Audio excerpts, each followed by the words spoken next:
This is how I found out my dad was following me on OnlyFans. Disclaimer, it's not my story time, it's not on Instagram. My mom and dad had me when they were really young. My mom was 17 and my dad was 19. For some reason, my mom doesn't like talking about him, so I never really found out exactly how they broke up. All I know is that they stayed together until I was 5 years old. Something really bad happened and then my mom kicked him out of the house. Like I said, I don't even know what happened. I was 12 years old, he begged my mom to come back, and she let him live in the apartment we had. But he's pretty much a deadbeat. He didn't help my mom pay for the bills. He didn't even want to get a job. He even went as far as begging my mom to become a stripper. He said that she would make way more money than the job she had. She was a secretary at the time. When I was 15, he left our house again. I never got a bad feeling from him when he was living with us though. With a lot of hard work, my mom was able to put me through college. I graduated and I got a really good job. I bought my mom and me a house and we moved in together. Then COVID happened and I lost my job. Friends suggested I start OnlyFans and I decided to do it. I started making a lot more money than I ever thought I would. Some months I was making around $20,000. This one guy would send me $1,000 every single week in exchange for pictures. Part 2 is up. This is how I found out my dad was following me on OnlyFans. Disclaimer, is not my story time, it's on my Instagram. So this one guy started sending me $1,000 every single week. In exchange, I would send him private photos. Everything was totally fine until he started asking me questions. He would ask me things like, what's your favorite movie? What's your favorite dessert? Because it's OnlyFans, I never really answered honestly. But then one day he told me, you love The Little Mermaid, don't you? And I was like, what? Because The Little Mermaid was my favorite movie as a kid. Watched it at least 3 times a week when I was a kid. First I thought it was a cousin playing a joke on me, so I decided to block them. The next day, I get another message. This one says, I remember how you used to love hot dogs. That's when I really shit myself. Because my dad and I would make hot dogs every single Friday. It was our thing together. Like I said, he was a deadbeat, so he couldn't afford anything more than cheap hot dogs. And that's when he said, I have a confession. And before I could reply, he said, I'm your dad. I felt so disgusted. I blocked him and then blocked him from my cell phone too. That's when he sends me a long text message explaining why he signed up to my OnlyFans. He said that he was just trying to get to know me, that all he really wanted was to get me back as his daughter. Then why ask for nudes? Part 3 is up. This is how I found out my dad was following me on OnlyFans. Disclaimer, this is not my story time, it's sending me on Instagram. As soon as I read his long text message about why he signed up, I once again blocked him. 20 minutes later, there's a knock on my door. Yep, it's my fucking father. Started knocking on the door so hard my neighbors came out. Called 911 and they came within a minute. I live in an area where there aren't too many people, so my house is really easy to find. Saw my dad walk to the backyard and try to get in through the back. That's when a cop stopped him and asked him what he was doing. Then he told the cop that I had invited him over. Then the cop comes to my door and asked me if I had invited him. I told him I didn't. Then I told the cop about OnlyFans. My dad was so ashamed he actually denied it. But of course I had all the receipts. Showed the cop my phone and the cop told him that he needed to leave me alone. He left my house and I didn't have the heart to tell my mom. But later that night I see another person sign up to my OnlyFans. Turns out it was my dad again. This time he was offering me $3,000 for more pictures. And he confessed that he couldn't help but love me as a woman because I didn't grow up with him. Excuse me, sir? You raised me for half of my childhood. Wanted to get a restraining order but the judge says it's not that easy. So now I'm considering closing my OnlyFans. I don't think it's fair though. What should I do? I, 24 female, bi, and my boyfriend, 31 male, has a lot more experience in bed than me. It's honestly the best sex I've ever had. He can get me to finish whenever he wants, but I've never been able to get him off with oral. He always says that it's him and I'm not doing anything wrong, but he always either has to end up doing the whole deed or finishing himself off. Having a threesome with another girl has been a fantasy of mine for a long time. He always hesitated when I brought it up because he thinks that relationships get ruined that way. But I wore him down and I got my really hot friend who was also curious to agree with it. She and I already had fooled around with each other before my boyfriend and I got together, and he clearly found that to be a huge turn on when I told him. My boyfriend knows that I'm bi, and we openly discuss which women we find attractive. We both pretty much agree that she's the hottest girl we know. Maybe it was a bad idea in retrospect, but it felt like the most logical option. I don't think he would have readily agreed to it if it was anyone else. Did I coerce him? Kind of, I guess. It's not that he wasn't into it, just that he felt like threesomes complicate relationships. Honestly though, when I told him that this specific friend was willing to join us, he started to change his tune. He honestly would have been happy just getting to watch the two of us go at it. Him getting to join in basically sealed the deal. We got together last night. I was super into it at first, but I started to feel awful when I realized how much better than me she is in bed. Like full on bucking on top of him, making noises, bouncing, etc. Then she finished him off with her mouth and he just fully exploded like a fountain. He looked like his eyes were going to roll into the back of his head. He's never been anywhere close to that way when it's just the two of us, and I know it's my fault. Should I tell him how I feel? How do I even approach this? The whole thing was my idea in the first place, and now I feel like I can never live up to expectations now.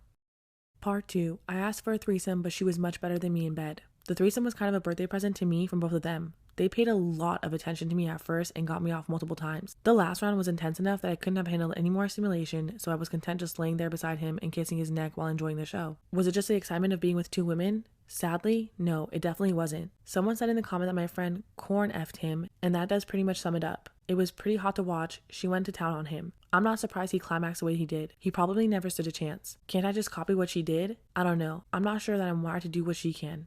I don't think that I can be that aggressive or animalistic. I do want to try and get better at giving head. It was kind of eye-opening to see what she was capable of and the way that he reacted to it. But I don't think that I'm ever going to be the girl that can just shove him down and bang his brains out. Did my boyfriend get her off the way that he gets me off? Yeah, he did. She definitely didn't regret joining in. Anyway, so I talked to him last night and I made him promise to answer all my questions honestly. I asked him what he thought of the threesome.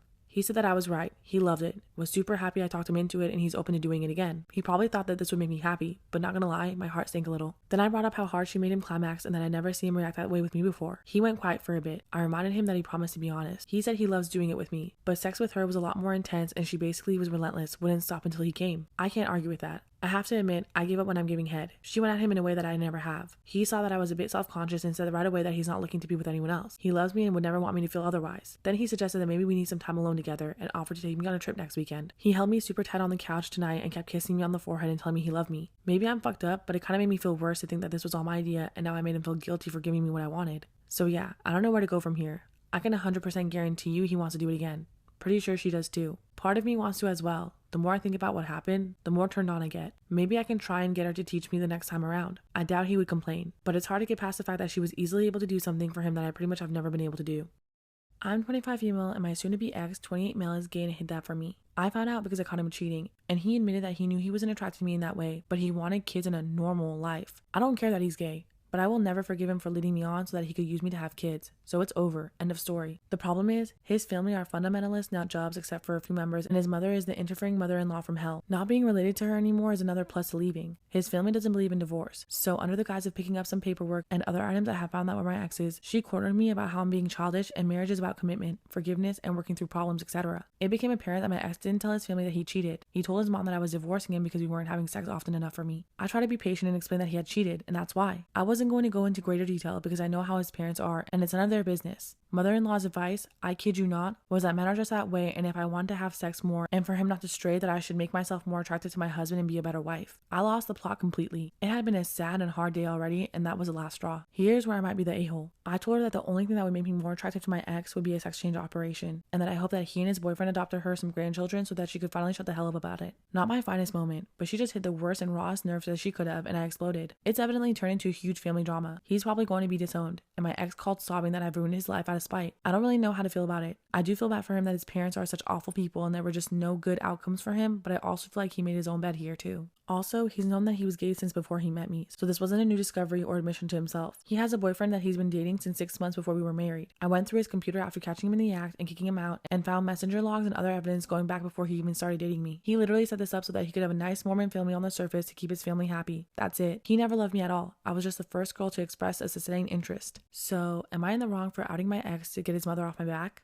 Part 2. Am I wrong for outing my ex to get his mother off my back? I finally got on radio silence for my ex's immediate family after the incident with my mother-in-law, so that's a relief. I work at the same place with a couple of his extended family members, so I still have to see them, but they haven't brought it up. They all know to contact me only through my lawyer now, and everything big that belongs to my ex has been passed on already, so anything else can be forwarded through legal office now. I shouldn't have to interact directly with them, but it's hard to avoid people forever in a small town. My ex tried to break into the house the day that I posted that story while I was at work, and I pressed charges. I don't know how it's going to shake out or why he's doing this when it can only get him in worse trouble, but I'm letting my lawyer and police handle it, and I'm staying with my parents for a little while until I feel safer. I don't know what's happened between him and his family, and I don't want to try to find out. My ex and I guess his family before the fight with mother-in-law spread rumors about me, and it's made living here very hard. It's a smallish community and people treat me differently now. The local stake president has been kind and, after being told about the cheating, no mention of orientation, said he would try to help with the rumors. I don't want to leave the area, but I'm thinking that I may need to, at least for a while, after the legal stuff is over. My lawyer and I have decided to go for annulment, since that'll take less time and be harder to fight in this case. Hopefully the ex won't contest it. I'm glad that we never combined finances, so there won't be too many joint assets to sort out.